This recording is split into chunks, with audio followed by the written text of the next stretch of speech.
Alrighty. Good morning. Good morning, everyone. Thank you for being a part of us today. My name is Buchilo, and I'm going to be your host on the Leadership Standard today. I want to hope and wish that you all can hear me. Um, I hope you all can hear me clearly. I'm going to try and double check. But please, thank you all for coming, and please, feel free, join us, share this broadcast. We are live on the Leadership Standard. We are live. And yeah, let me first of all verify the audio quality. Live on the Leadership Standard, we are live. And alrighty, so it seems the audio quality is perfect, and we are good to go. So my name is Buchilo. I am your host on today's episode of the Leadership Standard. Thank you, Revolutionary Way, for that confirmation. I want to thank everyone who's here today. Thank you for spending your day with me again. I'm not going to keep you all waiting for so long. I know you all are busy, have a lot of things you have to do, but I wanted to just talk to you all about what's really going on in the situation of things happening in Nigeria and why Nigeria has become the terrorist boom. There's a terrorist boom right now going on in Nigeria with the high rise of insecurity, with the high rise of killings, with the high rise of, maimings, you just name it. All right. And everyone now is becoming a victim. It's either you are a victim today or you could be a victim tomorrow. But there is a victimhood going on in the populace, and one has to be very careful. And I'm going to share some stories that explain my position and my point and what I'm trying to expatiate. And hopefully we will conclude with other stories that are lighting the fight for freedom that the Biafrans are having, the fight for freedom that the Oduduwas are having, the Yoruba Nation activists as well are securing and are seeking. All right. So first of all, look at the past week and you see for yourself what you would consider to be the high rise of terrorism. There's been a high rise of terrorism. There's been people who have been kidnapped, people that have been taken away for so long, for months, for days, and yet the government has still not done anything about it. But recently, this was how someone showed up in church. This was how a pastor showed up in church, and I feel like it is important that we highlight this so that people can actually understand that. I got this 1994, 28 years ago, and this is my license. I am licensed by government. I am licensed by government. I've been renewed twice.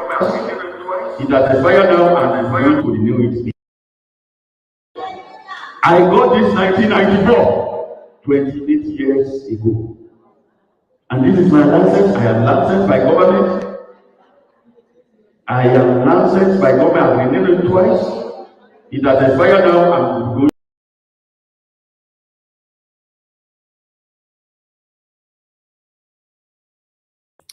Sorry about that. The man of God came to church with his gun, with his gun, because that's the level at which Nigeria is right now. You have to be armed and ready to defend yourself in every space that you find yourself, whether it's in church, whether it's at home, you have to be ready, because the level of insecurity is high. The people are losing their lives on a daily basis, and the government is not doing anything. And if people are expecting the government to make a move or to take an action, you're going to wait for so long. So that is exactly what that video shows. The video shows how people are preparing to protect themselves from criminal elements that are moving around in their cities, raping women, stealing properties, name it. Whatever type of criminal elements that you would expect, they are already taking action about it. And that's why people are now protecting themselves. And people are understanding that you cannot wait for the government to take this action on your behalf. You have to be the ones to take this action on your own personal behalf. You have to be the one to seek your own protection. You have to be the one to seek your own salvation, as they would say. All right. So wherever you are today and you think that you're waiting on the Nigerian government to protect you, you might wait for so long. You have to be ready. You have to be protected. You have to seek your own protection. You have to be mentally prepared. You must know how to, work out, how to exercise, how to run, how to, hide, how to, whatever it is, you must know how to do those things. And just hope and pray that God protects you as well. As much as you are praying for the Nigerian government to act in protecting lives and properties of the people, you might have to wait for so long. And that is not the goal. The goal is to be one step ahead of this terrorist. All right? The goal is to be one step ahead of this terrorist. This is another story I wanted to share of how Nigeria Abuja to Kaduna train attack, how the gunmen freed 11 hostages. All right? The gunmen freed 11 hostages. Do you know how long these hostages have been in captivity? And now they're just freeing them bit by bit. Freeing them bit by bit. The spokesman to the cleric, acting as go-between for the government and the attackers, told the BBC that 51 people were still captive. During the gruesome assault, gunmen planted explosives on the rail line and shot at travelers. You know, people forget things easily. People forget things easily. People forget the good you do. People forget the service you do. And people even forget people that are in hostages. People forget people that are in terrorist camps. They forget about them. Life goes on. Some people are currently now just waiting for the next one. The next one. It has become, as it is business to the terrorists, it has become daily news to Nigerians. It has become daily news. It has become a way of life to Nigerians. But we must not forget the people that are, are in captivity. We must not forget the people that are in prisons. We must not forget the people that are unjustly locked. We must keep talking about them and keep putting their names in our mouths. That is the only way we can preserve their legacy. These people are in captivity for the past 51 days or over that now, and over 51 people are still captive. And this is a situation where 9 people lost their lives.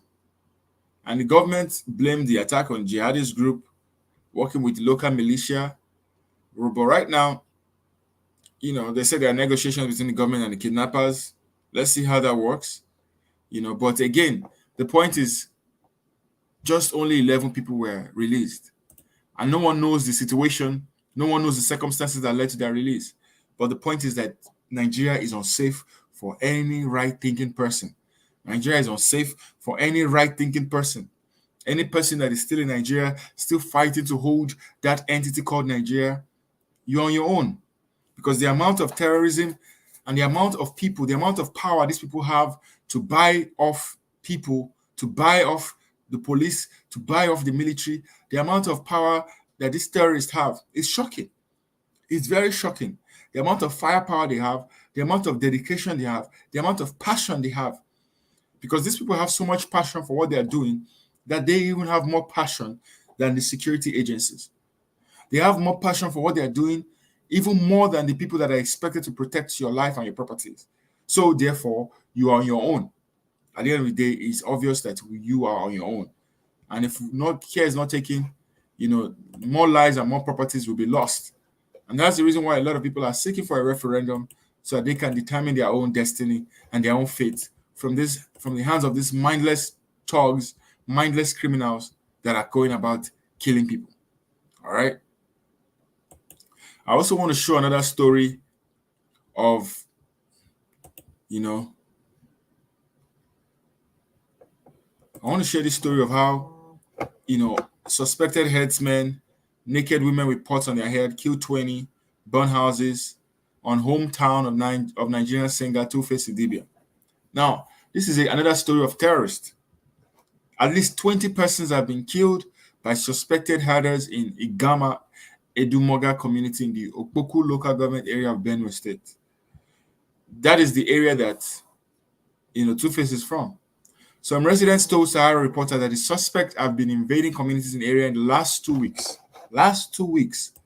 You can see that these people have been carrying out the operation for the last 2 weeks. The latest attack occurred in the early hours of Sunday, where 20 persons were killed. 20 persons were killed.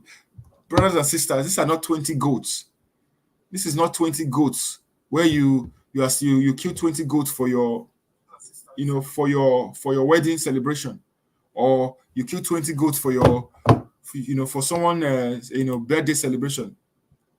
These are 20 human beings, my brothers and sisters. 20 solid human beings that have brothers, that have sisters, that have mothers, that have fathers. 20 like that were gone.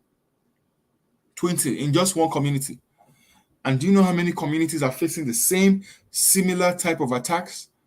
The same similar type of problems? Do you know how many of them?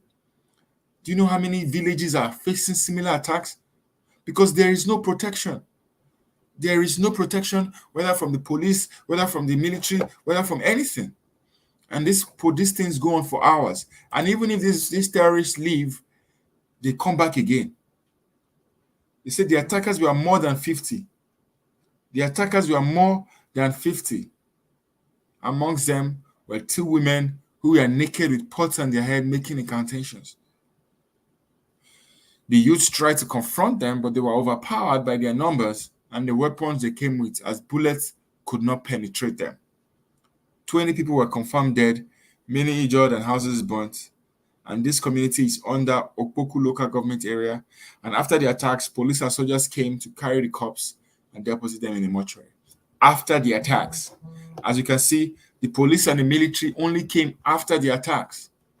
How many times have we heard of this same situation? Where after the damage has been done, that is when you see the Nigerian police, Nigerian military to come, and they will come and clear up the scene. And they disappear until the next attack comes again. Then they repeat what they did, clear up the scene, and go with the bodies. But the question is not the people who are causing this mayhem, the people who are causing all of this, where are they? Who are they? Why are they doing this? And when are they going to stop? Are they going to stop in the next election? The answer is no. This next election might even make things worse because they feel like their own brother and son, Buhari, did not do anything for them. So what is the condition? What do you think? How do you think they would feel or think that they would think that you are going to do something for them? What makes you think that they will feel that any other person coming in will make life, unbearable for them or even bearable for them, depending on how you look at it? So the question is, you are on your own. And as you can see from this community, they got the message loud and clear. They were overpowered. The bullets could not penetrate them. And they carried this attack for hours. And this is not the first time they've come here. As you can see from this report, this is not the first time. They've been invading these communities in the area in the last 2 weeks. So for the last 2 weeks, they've been coming back to back, and yet there has been nothing to stop them. So 20 people confirmed dead. 20 people just dead like that. And now, obviously, the leadership of the community, they are telling the government, security agents, leave no stone unturned. Leave no stone unturned. Who are the people unturning the stone? It's the same security agencies. They're the ones unturning and turning the stone. So when they tell you leave no stone unturned, leave no stone unturned, that doesn't make any sense. That doesn't make any. At the end of the day, you can see this same person, and this is the person, maybe the Chief Agbese, Philip Agbese, who is considered the APC candidate. He's telling the people now. This is the government official telling the people to form a strong security intelligence network to complement the efforts of the government, since security is everyone's business. So he's telling them now to form a strong security intelligence network. The intelligence network that the police and the military have formed since, why did he not save them? Why did he not help these people? Now he wants the people to form their own security network. At the end of the day, they still go back and say the same thing. After lives have been lost, people still go back and say exactly the same thing that most people have been saying from the get-go, but nobody is listening. Nobody's paying attention until things go real bad before they start paying attention. Look at another story of how a bandits, terrorists, I don't know why they still call them bandits. I don't know why they are still calling them bandits. These people are terrorists. Terrorists abducted 4 farmers in Ondo and demand 4 million naira ransom. 4 million. Imagine. Who do they expect to get all of this? The victims, among them a woman, were seized by armed hoodlums, terrorists at Elegbeka, a village in the local community. And this kidnap comes a week after terrorists attacked the St. Francis Catholic Church in Owo, killing over 40 worshippers. So They are doing the same thing, same modus operandi. That's what they are doing. They attack people, they kidnap them, they ask for ransom. They attack people, they kidnap them, they ask for ransom. They attack people, they kidnap them, they ask for ransom. It's just a constant cycle of Nigerians being used as commodity. At the end of the day, as a Nigerian, you are a commodity. You are a commodity to these terrorists. You are a commodity to these terrorists that are attacking people. That's how they see you. They don't see you as a citizen. Even to the police, you are also a commodity. You are a commodity that has been made, and your role and your duty as a fellow Nigerian is a commodity to pay bribes. You are a commodity to pay bribes. You are a commodity. In Nigeria, they see people as a commodity. That's why the terrorists can abduct people and be demanding ransom day in and day out, because at the end of the day, they see Nigeria as a business enterprise. And the people that make up this business enterprise are Nigerians, and they are a commodity. They are a commodity to be used, to be taken, to be put in as trade in stock for these terrorists and held in ransom to pay money that the government at the end of the day is not protecting people, not providing them jobs to even be able to pay up. So the people who have to bring this money are common citizens who have to sell all their properties, who have to borrow money from here, left, and right center to be able to get money to pay these terrorists. And the government is still not doing anything about it till today. And everyone now is talking about election. But again, the question is that will any of the aspirants, any of them comfortably beat their chest to say that they can guarantee Nigerians security? Can any of them beat their chest? And the answer is solidly no. The answer is no. None of them can beat their chest to say that they can actually protect the lives and properties of people, because they know they cannot protect the lives and properties of people. So do not wait to be told. Do not wait for your turn to come. Do not wait for you to eat, for your time to come when you're going to have to eat breakfast. Do not wait. Rather, be like this lady.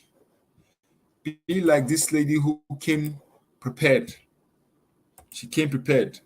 As you can see.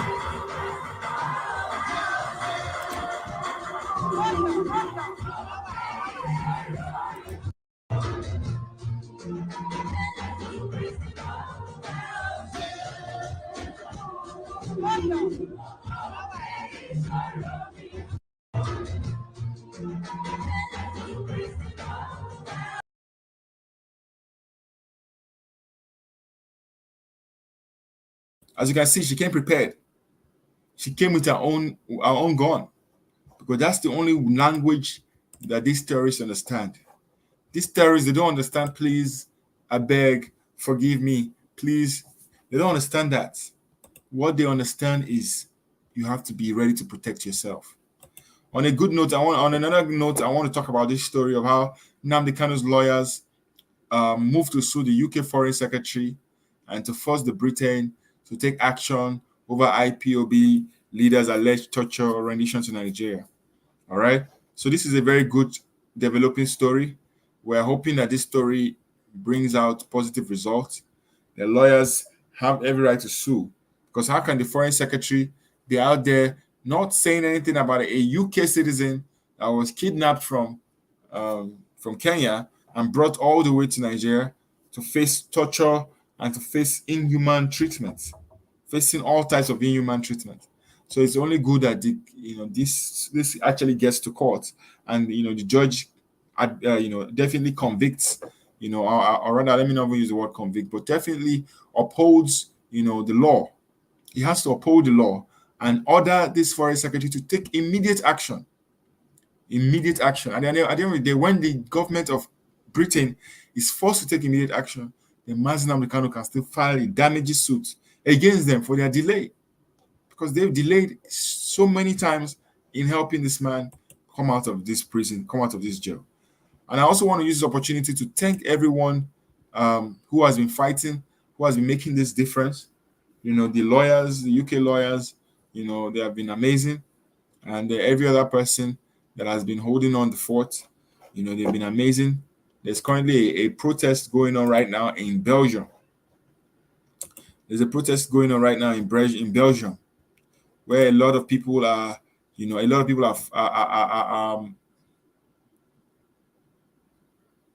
A lot of people have finally, come out to speak on what's going on, to speak on what is going on, because a lot of people are not happy about what's going on in Nigeria. A lot of people are not happy. As long as people are finding renewed hope, people might be finding renewed hope now in what's it called, in in you know in Peter Obi, but that's not enough. That is not enough. Um, so let's look at this story of the ICC. And yeah, that's the fact. The law firm, the big law firm, and we definitely, and I definitely believe that they have to hold the UK foreign commission development office and the Caterina line. They have to hold her responsible, because there is no other excuse. There's no other reason why Mazi Nnamdi Kanu is still in jail today. I can beat my chest 100% to say that if Mazi Nnamdi Kanu was a white man, something would have been done by now. Even though the white man might be in jail, but at least something must have been done, and not this silence. And in the legal sense, silence literally means consent. So let's not tell ourselves and let's not joke about anything. This is a serious matter, because this has to do with the life of a human being. So the fact that this UK government, the British government is not saying anything, the Foreign Secretary's office is not saying anything, and this Liz Truss is ignoring evidence that the leader of IPOB was taken to Nigeria from Kenya, is wrong, is immoral.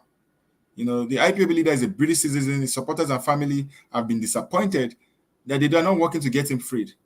And the Nigerian government has claimed that Kanu was extradited to Abuja with assistance from Interpol, but his family said that IPOB leader was seized and tortured in Kenya before being flown to Nigeria. He was never taken by Interpol. If the Nigerian government has proof to show how he got there, then they need to show the proof. They need to show proof. You have to show proof. This is a human being. This is not a goat. Even when you ship goods or services, you have to have a way bill. You have to show a way bill. You have to show proof of shipment. How did this man get there? And so many international governments are just putting themselves into shame. But I want to take this story of the International Criminal Court. The International Criminal Court has reached out to Nnamdi Kanu's lawyer, Bruce Fein, over suit against the Nigerian government. Bruce Fein has filed a suit against the Nigerian government. Abubakar Malami, the Attorney General of the Federation, and the Minister of Justice of the Federal High Court, as well as the Chief Judge of the Federal High Court before the ICC.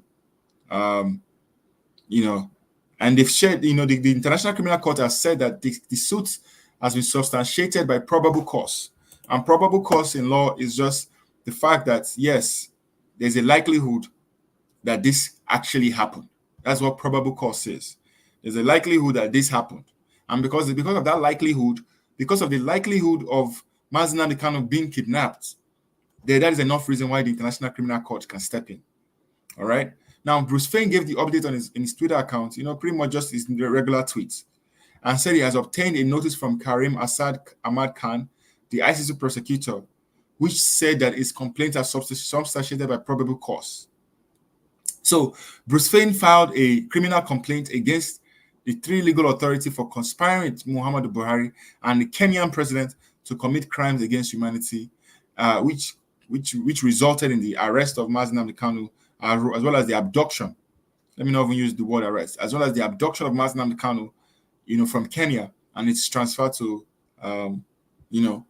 to Nigeria. So that's a good thing. As I said, if you listen to my broadcast the last time, I mentioned that the best way for Mazi Nnamdi Kanu to win this once and for all is through the courts. Through the courts. So we have to be praying for justice in the court systems, because it's not enough that they release him. Because after they release him, some of these stupid courts, they can still file a fresh lawsuit against him. They can still file fresh lawsuits against him. But if a judgment comes from the courts saying this man is not guilty, is free to go about his daily activities, they will be stopped from filing any other further lawsuit against him, because that will amount to, the doctrine of double jeopardy. You cannot try and accuse twice for the same crimes that was previously, prosecuted for. So we have to keep praying for these attorneys and for the people that are working in the legal team to keep finding new reasons to file suit against this government and against all the governments. And at the end of the day, to file damages, all types of damages that will cover the interest of Mazi Nnamdi Kanu as well as the interest of the Biafrans that are suffering and languishing in jail.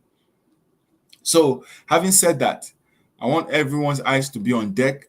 I want everyone to be mindful of, places you go to, the times that you spend outside, and also be mindful of your own family security. At the end of the day, it's your responsibility to protect yourself, protect your family, protect yourself and protect your family. Yes, we have to be patient. Nothing good comes without patience. Even the justice that will come from this court will come with patience. You can see how far the justice system in Nigeria has taken. Yes, Mike, I'm going to contact you after this broadcast to talk about that. Mike, thank you very much for that suggestion. You can see how far the justice system has taken in Nigeria. But guess what? It is moving. No matter how slow a tortoise or a snail is, as long as it's moving, it will get to its destination. No matter how slow situations may be, just keep going at it. You will get to your destination. The reason why there's a failure of leadership in Nigeria is because a lot of people want things now. And that's why the government with Nigeria will steal money, run away with the money, and ensure people die and suffer. Because everybody wants to be a millionaire now. But with patience and with time, you will get to your destination. And that's what I believe Mazi Nnamdi Kanu's strategy is right now. He has spent a lot of his time, a lot of his energy on the run, a lot of his energy trying to stay alive. But this period is a period where we conclude the matter. We're going to conclude this matter once and for all. We're going to conclude the matters.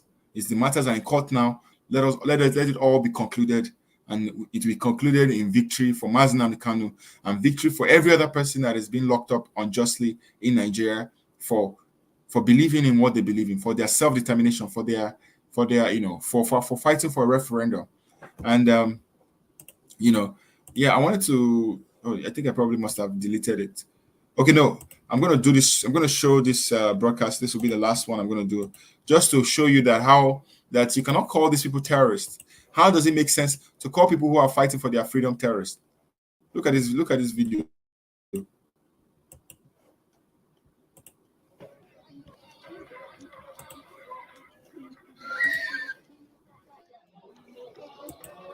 We are fighting for our freedom, by the name of Jesus, we shall conquer.